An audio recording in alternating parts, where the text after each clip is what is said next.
मृत्यु के समय मनुष्य की शारीरिक दशा पूरी तरह अस्त व्यस्त हो जाती है।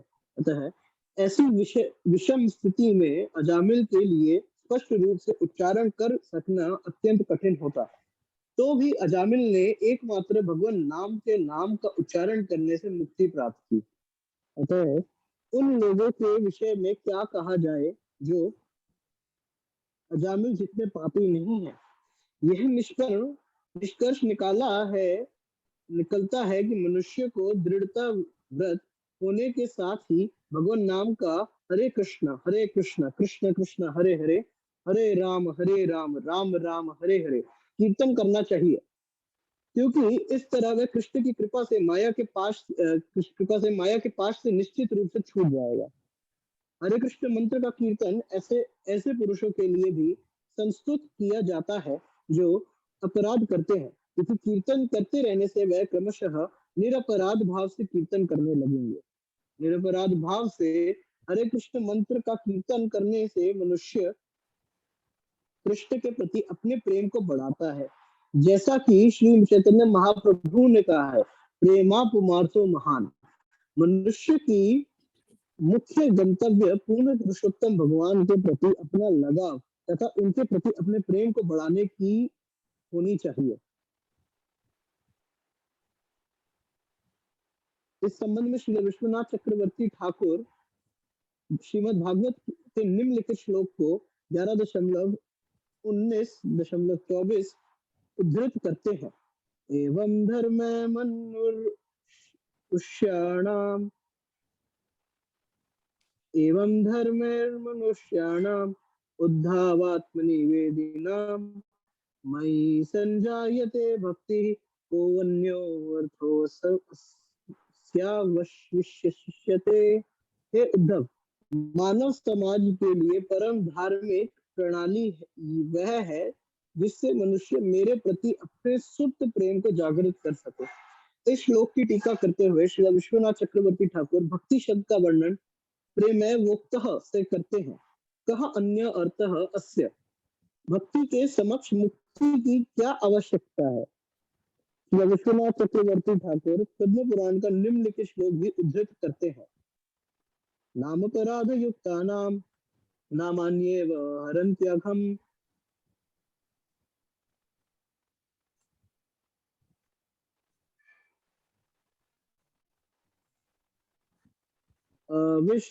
अविष्णान्ति प्रयुक्तानि तान्येवार्थकराणि च।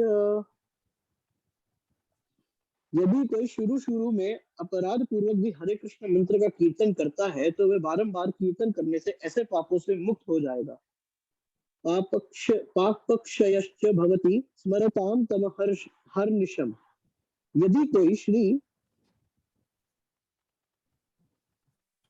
चैतन्य महाप्रभु की संस्तुति का पालन करते हुए दिन रात कीर्तन करता है तो वह सारे पाप फलों से मुक्त हो जाता है। निम्नलिखित श्लोक को उद्धृत करने वाले श्री चैतन्य महाप्रभु ही थे। हरेर नाम एव केवलम कलौ नास्ति एव गतिरन्यथा। कलह तथा पाखंड के इस युग में उद्धार का एकमात्र साधन भगवान नाम का कीर्तन है। इसके अतिरिक्त कोई अन्य उपाय नहीं है, कोई अन्य उपाय नहीं है। यदि कृष्ण भावनामृत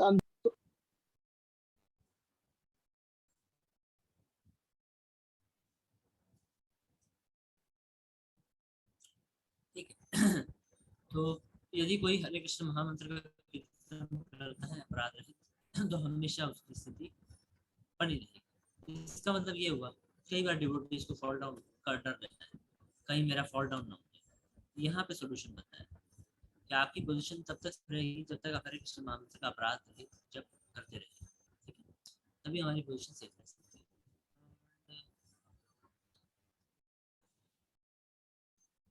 एक और पॉइंट है, मान लीजिए किसी से अपराध होता भी तो डिस्करेज नहीं होना चाहिए। हमें क्या करना चाहिए, हरे कृष्ण मंत्र को छोड़ना नहीं चाहिए, कीर्तन में लगे रहना चाहिए, करते करते करते करते मुक्त हो जाए। जैसे एक डिवोटी थे तो उनको बड़ा अपराधों से वो लगता था, तो कभी कभी उनसे अगर अपराध हो जाता था तो इतने परेशान हो जाते थे कि उस दिन की चैंटिंग ही कंप्लीट नहीं करते। तो ये एटीट्यूड ठीक नहीं है। चाहे हमारा से अपराध हो चाहे ना हो, कम से कम अपनी चैंटिंग तो पूरी करें। उससे ये होगा, धीरे धीरे धीरे धीरे करके एक दिन जो हमारे से गलती हो गई थी वो भी ठीक होगी। जैसे प्रभुपाद जी से एक बार पूछा गया ये दम मारो दम मिट जाएगा, हरे कृष्ण हरे राम सॉन्ग गाना। तो प्रभुपाद ने बोला कि जो फर्स्ट टू लाइन्स हैं ये चली जाएंगी और लास्ट की जो लाइन है बोलो सुबह शाम हरे कृष्ण हरे राम वो रह जाएगी। ये स्पिरिचुअल मटेरियल का डिफरेंस है। पहली दो लाइन मटेरियल है, दूसरी लाइन स्पिरिचुअल है। Similarly if we are committing offences, हमसे पाप हो जाते हैं, वो मटेरियल। हरे कृष्ण मंत्र भी साथ साथ चल रहा है, वो स्पिरिचुअल है। मटेरियल थोड़ा सा खत्म हो जाएगा, स्पिरिचुअल चलता रहेगा। बस एक ही रिक्वेस्ट है, छोड़ना नहीं। हरे कृष्ण मंत्र का कीर्तन जो हमारी चैंटिंग है उसको कंप्लीट करना। प्रायण वेद तदिदं नमः महाजनोयम।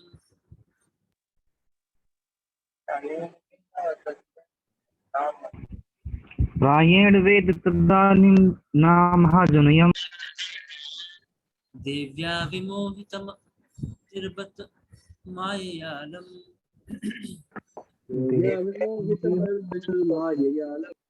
देव्या विमोहित मतिभृत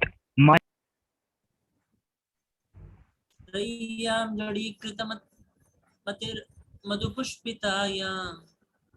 त्रय्या जडीकृत मधुरपुष्पिताया वैतानिके महतिं कर्मणि युज्यमानः।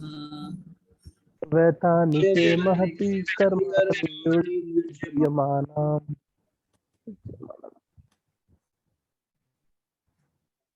पुरुषोत्तम भगवान माया द्वारा मोहग्रस्त होने के कारण यज्ञ, वल्क्य, जैमिनी तथा अन्य शास्त्र प्रणेता 12 महावीर की दोहा धार्मिक प्रणाली को नहीं जाने। वे भक्ति करने या हरे के मंत्र का कीर्तन करने के दिव्य महत्व को नहीं समझ सकते।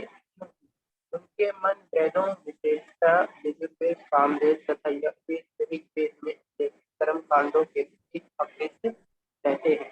इसीलिए उनकी बुद्धि जड़ हो गई है। इस तरह वे उन कर्म कांडों के लिए सामग्री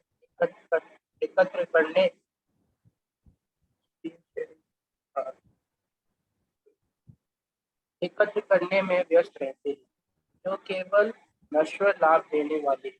यथा भौतिक के लिए स्वर्गलोक जाना, वे संकीर्तन आंदोलन के प्रति आकृष्ट नहीं होते, बल्कि वे धर्म, अर्थ, काम तथा मोक्ष में रुचि रख लेते हैं। तात्पर्य तो कई सारे फिलोसोफर्स हैं, सब वेदों को मानते हैं। सही फिलोसफी भी वेदों में है, गलत फिलोसफी भी वेदों से ही आती है, दोनों वेदों से आती है। क्योंकि वेद का अर्थ ही यही है, ज्ञान, knowledge. All knowledge has to come from Veda, this much is clear. ठीक है। और जो गलत फिलोसफी फॉलो करने वाले भी बड़े बड़े प्रोफेसर हैं, याज्ञवल्क्य एक प्रोफेसर है, जामिनी एक प्रोफेसर है, ऐसे ही और there are many others, there are 6 types of philosophers like that.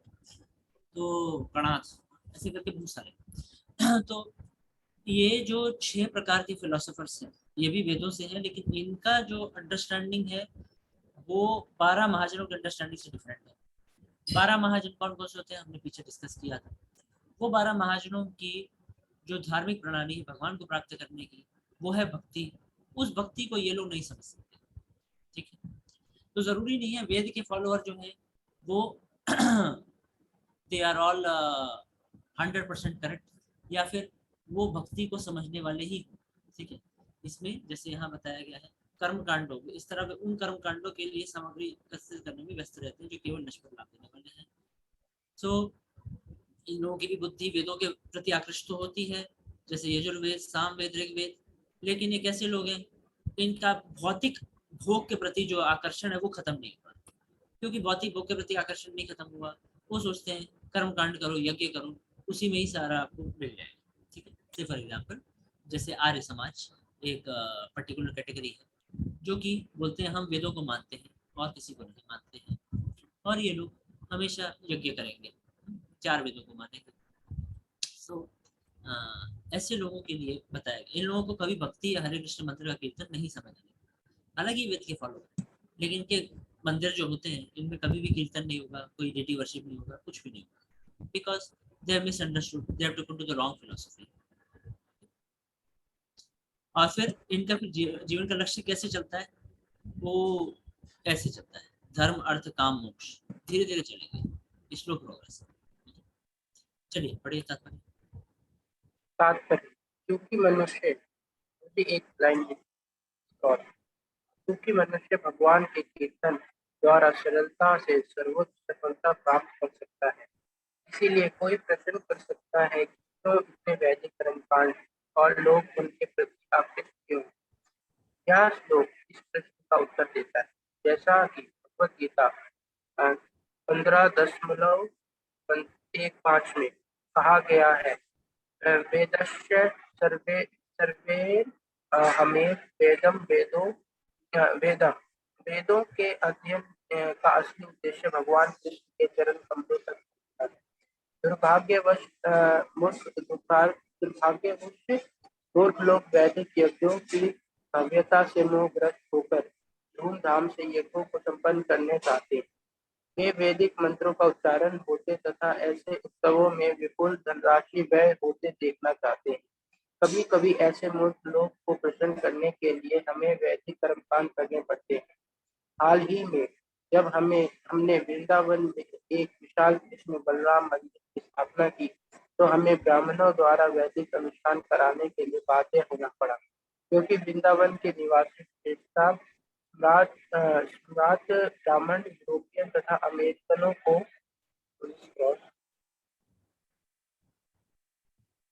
प्रमाणिक ब्राह्मण स्वीकार करने को तैयार नहीं। अतः हमें खर्चीला यज्ञ संपन्न करने के लिए एक ब्राह्मण लगाना पड़ा। इन यज्ञों के बावजूद हमें संघ के सदस्यों ने मृदंग के साथ जोर जोर से संकीर्तन की।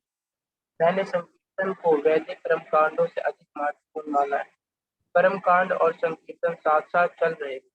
कर्मकांड उत्सव उन व्यक्तियों के लिए थे जो स्वर्गलोक जाने के लिए वैदिक अनुष्ठानों में रुचि रखते हैं, यदि तम मति मर्द का ज्ञान, जबकि संकीर्तन उन शुद्ध भक्तों के लिए था जो पूर्ण पुरुषोत्तम भगवान को प्रसन्न करने में रुचि रखते हैं। हम तो केवल संकीर्तन ही कराते, किंतु जब वृंदावन के निवासी स्थापना उत्सव को गंभीरता से ना ले, जैसा कि यहाँ पर बताया गया है, वैदिक कर्मकांड तो उन लोगों के लिए है जिनकी बुद्धि वेदों की अलंकारमयी भाषा से मंद हो चुकी है, जो उच्च लोक ले जाने वाले सकाम कर्मों का वर्णन करते हैं। ठीक है, आगे। मंदिर हाँ, विशेषता इस कलयुग में अकेला संकीर्तन पर्याप्त है। यदि विश्व के विभिन्न भागों में हमारे मंदिरों के सदस्य आचार्य विग्रह के समक्ष, विशेषता श्री चैतन्य महाप्रभु के समक्ष केवल संकीर्तन करते रहे, तो वह पूर्ण बने रहे। अन्य की आवश्यकता नहीं। अपनी आदतों को तथा मन को स्वच्छ रखने के लिए आचार्य विद्या पूजा तथा अन्य विधानों आर्चा विग्रह पूजा तथा अन्य विधि विधानों की आवश्यकता पड़ती है। श्रील जी गोस्वामी कहते हैं कि यद्यपि जीवन की पूर्णता के लिए संकीर्तन प्राप्त है, किंतु अर्चना तथा मंदिर में आर्चा विग्रह पूजा करते रहना चाहिए, जिससे भक्तगण स्वच्छ तथा शुद्ध रहे। इसलिए श्री भक्ति सिद्धांत सरस्वती ठाकुर ने दोनों ही विधियों को एक साथ संपन्न किए जाने की संस्तुति की है। हम आर्चा विग्रह पूजा तथा संकीर्तन को समानांतर चलाने के लिए सिद्धांत को कठोरता से पालन करते, इसे हमें करते रहना चाहिए। Very good.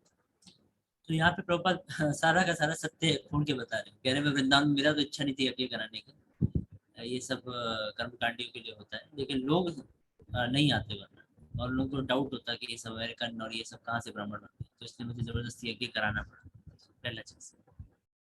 दूसरा प्रभुपाद कह रहे हैं संकीर्तन इतना अपने आप में शक्तिशाली है, सफिशिएंट है कि इवन डीटी वर्शिप तक की आवश्यकता नहीं है, ठीक है, अर्चा विग्रह। लेकिन डीटी वर्शिप क्यों रखा जाता है? For the purpose, some purpose. Purpose क्या है? थोड़ा तेजी से शुद्धिकरण हो सके, हमारी आदतें और हमारे मन जो है स्वच्छ बने रहे, इस सब पर्पस से किया जाता है, ठीक है। तो प्रभुपाद बता रहे हैं हम अर्च विग्रह पूछा तथा संकीर्तन को समानांतर चलाने के सिद्धांत का कठोरता से पालन करते हैं, इसे हमें करते रहना चाहिए। तो दोनों विधियां एक साथ चलती है, एक को बोलते हैं भागवत विधि और एक को बोलते हैं पांचरात्रि की विधि। जो अर्चा विग्रह की पूजा है वो पांचरात्रि की विधि है, जो संकीर्तन की विधि है वो है भागवत विधि। महाप्रभु मेनली संकीर्तन की विधि देने आए, भागवत विधि देने आए। इस चीज को हमको थोड़ा डिटेल में समझना चाहिए, क्या सही है, किस तरीके से चीजें करनी चाहिए। जो लोग प्रभुपाद जी की पुस्तकें पढ़ते हैं उनको तो ये चीज क्लियर होगी, फिर भी मैं रिपीट करता हूँ। वन थिंग इज दैट मैं कई बार मैंने देखा है डिवोटीज, बहुत बड़ा फेस्टिवल है मंदिर के अंदर में, जन्माष्टमी है या कुछ है, हम बोलते हैं डिवोटीज को कि आप पूरा दिन कहाँ थे, तो बोलते हैं हमारे घर में एक विग्रह, हम उनकी सेवा करने में लगे हुए। ठीक है, अच्छी बात है, लेकिन इस चक्कर में आपने पूरा डिवोटी एसोसिएशन को मिस कर दिया, आपका एडवांसमेंट उतना हो नहीं पाएगा, ये क्लियर, ठीक है। या फिर कई बारी डिवोटीज जो है वो मैंने देखा आए मंदिर में, बहुत पूरा दिन निकल गया जन्माष्टमी में, शाम के समय में आए, मैं पूछा भाई कहाँ थे आप पूरा दिन, तो बोले कि असल में मेरे घर में एक तो विग्रह है, वो विग्रह की सेवा में करने में लगा हुआ था, तो उसमें पूरा दिन निकल गया, और अभी बस मैं यहाँ से दर्शन करूंगा और वहां जाके वापस अपना फिर दोबारा वो सेवा में लग जाऊंगा, रात को जन्माष्टमी के लिए मना रहे हैं, ऐसा कुछ बोलते हैं। What happened exactly in this case? जो लोग डिवोटीज के साथ में जन्माष्टमी मनाएंगे उनका शुद्धिकरण ज्यादा होगा, या जो अलग से बनाएंगे उनका शुद्धिकरण ज्यादा होगा? नेचुरल सी बात है, जो जन्माष्टमी भक्तों के साथ मनाएंगे। प्रभुपाद इस चीज को लेके बहुत ही क्लियर थे। जैसे डिवोटी थे तो वो बोल रहे थे कि मैं अलग से विग्रह रख लूंगा। प्रभुपाद ने बोला आप अलग से विग्रह मत रखो, आप मंदिर में आया करो एसोसिएशन लेने के लिए, यहाँ पे विग्रह है already. So these are few things. Similarly, हमको क्लियर होना चाहिए डिफरेंस बिटवीन भागवत विधि एंड पांचरात्रि की विधि। कलयुग में भागवत विधि is having more priority comparatively than पांचरात्रि की विधि। So जैसे हम सुबह मॉर्निंग प्रोग्राम भी करते हैं तो उस समय में ज्यादा फोकस आप देखोगे हमारा भागवत विधि पे है। हमारा जो सुबह मंगल आरती होती है, दर्शन आरती होती है, साथ में हम कीर्तन जरूर करते हैं।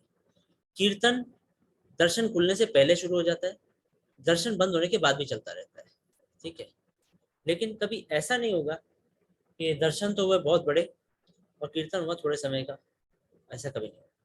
हमेशा इस्कॉन मंदिरों में आप देखोगे कोई भागवत कथा, कोई कीर्तन विग्रह के आगे हमेशा चलता रहेगा। क्यों? क्योंकि हम भागवत विधि के फॉलोअर्स हैं, दैट इज द रीजन।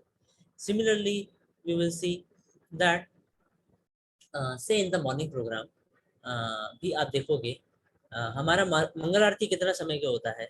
केवल कुछ देर का होता है, आधा घंटा पौना घंटा, है ना, आधा घंटे का होता है मुश्किल से। उसके बाद में आप देखोगे फिर वही चेतोदर्पण मार्जनम, कीर्तन शुरू हो जाता है, फिर जप शुरू कर देते हैं, जप को ज्यादा समय देते हैं, भागवतम सुनने को ज्यादा समय देते हैं, और बाकी में भी अगर कहीं पे दर्शन वगैरह होता है तो उसमें साथ में आरती में कुछ ना कुछ बोलते हैं। वो शांति वाला आरती करने वाला सिस्टम यहाँ पे नहीं है। सेम रीजन भागवत विधि को ज्यादा फॉलो किया जाता है, ठीक है। So these are the points. और इतना ही नहीं, डेटी वर्शिप करने के लिए कुछ लोगों को, डिवोटीज को अलग से सेवा दी जाती है, आप डेटी वर्शिप करते रहो। बाकी ज्यादातर लोगों को ही बोला जाता है बैठिए जप कीजिए, वो ज्यादा आवश्यक है आपके लिए, ठीक है। हिज होलीनेस राधानाथ स्वामी महाराज अपने डिसाइपल्स को सीधा सीधा इंस्ट्रक्शन देते हैं कि आपको एक, हर डिवोटी को, ऐसा मैंने सुना है जो महाराज का ऐसा रिकमेंडेशन रहता है कि एक डिवोटी हफ्ते में एक दिन डेटी वर्शिप करे, बाकी 6 दिन डिवोटीज के साथ बैठ के जप करे, क्योंकि वो ज्यादा आवश्यक है उसके लिए। भक्तों के संग में बैठ के जप करना, that is much much more important. नहीं तो क्या होगा, केवल आप डेटी वर्शिप करने में लगोगे तो आपकी पोजीशन उतनी स्ट्रांग नहीं रहेगी। प्रभुपाद एक बार ही बोले कि जो वर्शिप कर रहे हैं, if they are not hearing, pujaris are not hearing, they will fall down. So therefore this Bhagavad Vidhi is very very important. It should be given more priority, and at least both should be together. ठीक है? So this is what. Similarly, sometimes I talk to devotees. I tell them in the morning that they should chant. Better आप सुबह सुबह जल्दी उठ गए हो, आप बैठ के जप करो. But sometimes they give me answer that हम लोग हमारे घर में डेटीज हैं, उसकी सेवा में इतना व्यस्त हो गए थे कि हमारे को जप करने का समय नहीं मिलता, या लेट जप करते हैं।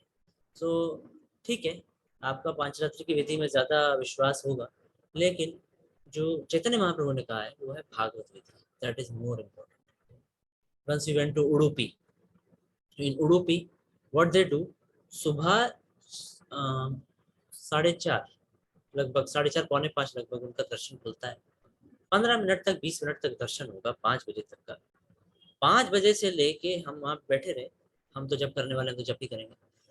वहाँ पे उडुपी कृष्ण को उन्होंने 5 बजे से लेके लगभग 7, 7:30, 8 बजे तक वहाँ पे, मतलब ऐसा है कि वहाँ के जो मेन जो सन्यासी हैं वो पूरा डेटीज को केवल श्रृंगार करते रहे, और उनका नहलाना धुलाना, षोडशोपचार इतना बड़ा, इतना इलेबोरेट था वो पूरा। उनका उनके मेन जो पर्सन थे, और उसके साथ बाकी जितने डिवोटीज थे वो भी इसी सेवा में लगे रहे। तो अच्छी बात है, ये भी सेवा है, लेकिन हमारा मूड ये नहीं है, ये क्लियर होना चाहिए।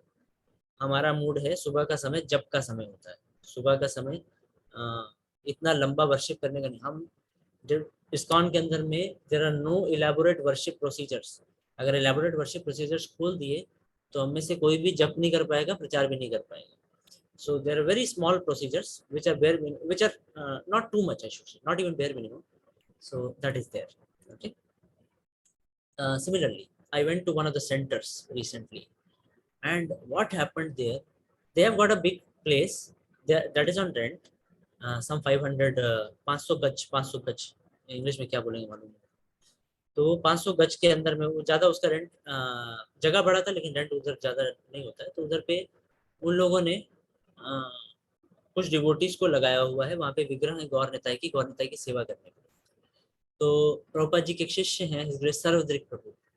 सो I had the opportunity of going along with him to that centre. So प्रभु जी वहाँ पर स्पेशली जो वहाँ के सेंटर के ओनर थे, उनको बार बार ये चीज़ बोलते रहे मेरे सामने। I was a translator actually.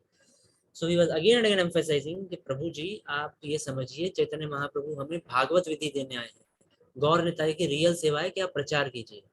But that particular devotee was again and again telling कि प्रभु जी देखो, सेवा में इतना समय निकल जाता है कि हम प्रचार के लिए समय नहीं निकाल सकते, या कीर्तन के लिए समय नहीं निकाल सकते, बाहर संकीर्तन के लिए। So this is not our mood. Again understand, our mood is Bhagavat Vidhi, that simple. Okay, ठीक है।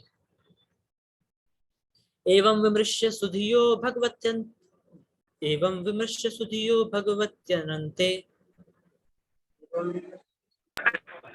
एवो विमृश्य सुधियो सुधियो भगवन्ते सर्वात्मना विदधते खलु भावयोगम्। सर्वात्मना विद्यते खलु भाव तेमेन दण्डमर्हन्त्यथ यद्यमीशाम्। तेमेन दण्डमर्हत्यते यज्ञमहीषाम्। स्यात् पातकं तदपि हन्त्युरुगायवादः।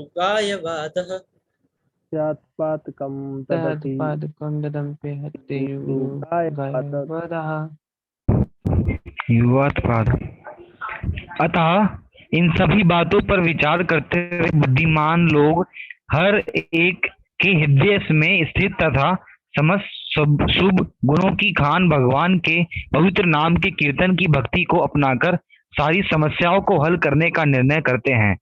ऐसे लोग दंड देने के मेरे अधिकार क्षेत्र में नहीं आते। सामान्यतः वह कभी कोई पाप कर्म नहीं करते हैं, किंतु यदि वह भूलवश या मोहवश कभी कोई पाप कर्म करते भी है तो वह पाप फलों से बचा लिए जाते हैं, क्योंकि वह सदैव हरे कृष्ण मंत्र का कीर्तन करते हैं।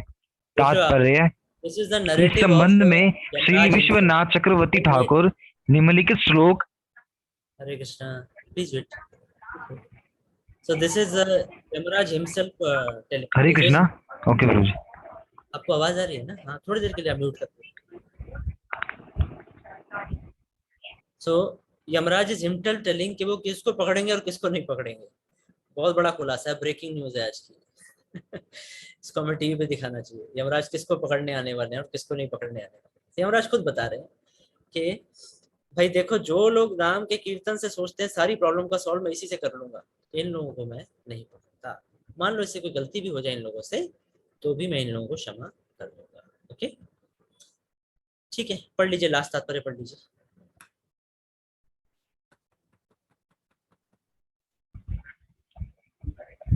जो ब्रह्मा द्वारा दी गई स्तुतियों में से है भागवत, अथापि ते देव पदाम्युद्वय प्रसादिले सानुगृहीत एव हि जनाति तत्वं भागवनमेवनो ना चान्य रुकोपि चरो विचवन। तात्पर्य यह है कि वैदिक शास्त्र का अत्यंत प्रखंड पंडित एक पूर्ण पुरुषोत्तम भगवान के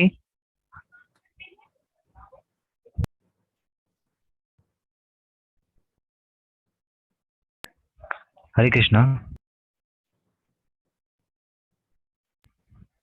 भगवान के अस्तित्व तथा उनके नाम, यश, गुण इत्यादि से पूरी तरह अनजान हो सकता है, जबकि कोई विद्वान ना तो हुए भी भगवान की स्थिति को समझ सकता है।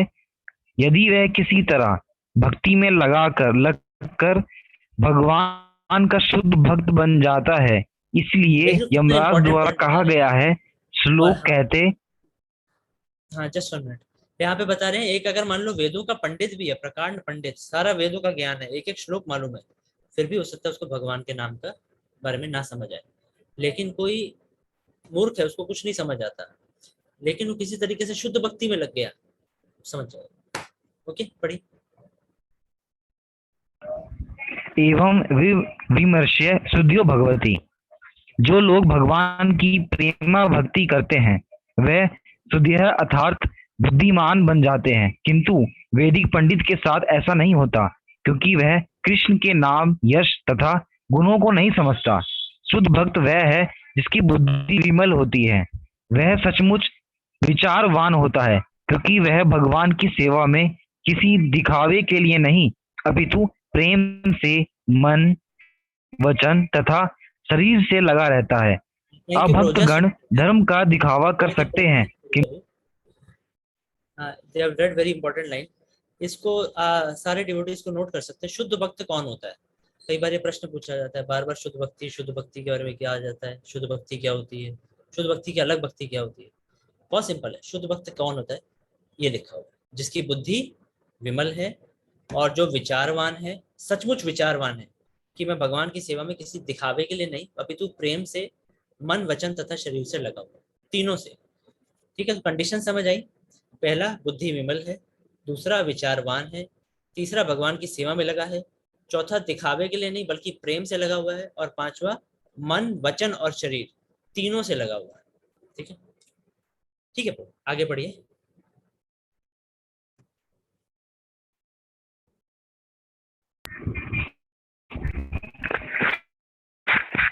अभक्त गण धर्म का दिखावा कर सकते हैं, किंतु यह अधिक प्रभावशाली नहीं होता, क्योंकि वह दिखावे के लिए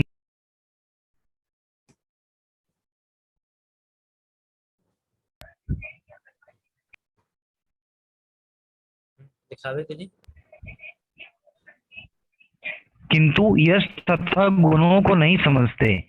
शुद्ध भक्त वह है जिसकी बुद्धि विमल होती है, सब हो गया ब्रो, किंतु यह अधिक प्रभावशाली नहीं होता।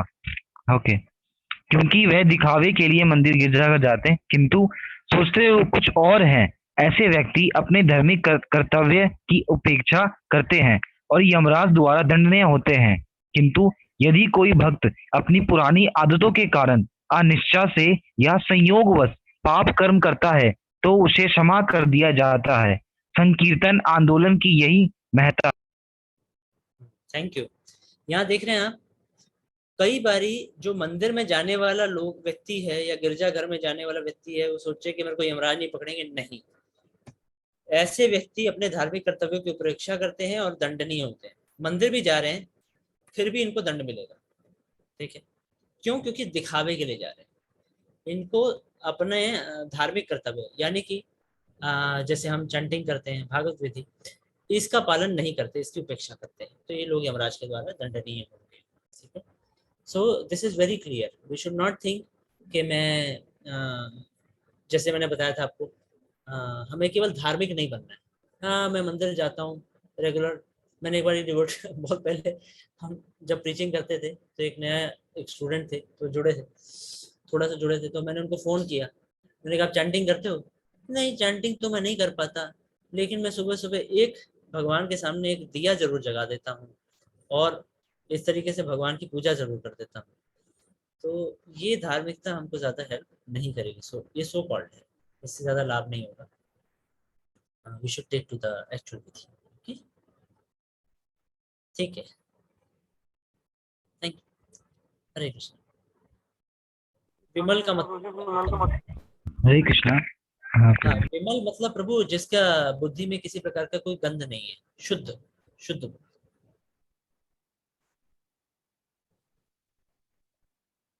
ठीक है। गुरु जी, पर आजकल तो सबके बुद्धि में होता ही है, क्या? विमल तो होता नहीं किसी की बुद्धि में। क्या नहीं होता? आज की बुद्धि में विमल विमल की तरह तो नहीं होता है बुद्धि आजकल, हाँ, सो नो आज प्रॉब्लम। के कलयुग में। ऐसा हो सकता है कि हमारी भक्ति अभी शुद्ध ना हो, तो जैसा कि यहाँ बताया गया, मान लो हमसे कोई अपराध भी होते हैं, तो हमें क्या करते रहना चाहिए? हमें लगे रहना चाहिए, और फिर धीरे धीरे करके उससे हमारे अपराध शुद्ध हो जाएंगे, ठीक है। ये पीछे डिस्कस किया था, ठीक। तो ये मंत्र जब करते करते धीरे धीरे हम शुद्ध हो जाएंगे। Any other question? We should finish, ठीक है। हरे कृष्ण। श्रील प्रभुपाद की जय। कृष्ण प्रभु जी शिव कल शंकर। एकादशी है, सभी हरे डिवोटीज कृष्णा प्रभु जी, चलो tomorrow you can chant, try to chant। जो लोग से 16 माला जप नहीं करते, 16 माला जप करें। जो 16 करते हो, 25 माला का ट्राई कर सकते हो। और साथ में ज्यादा रीडिंग और hearing। ठीक, हरे कृष्ण। हरे कृष्ण।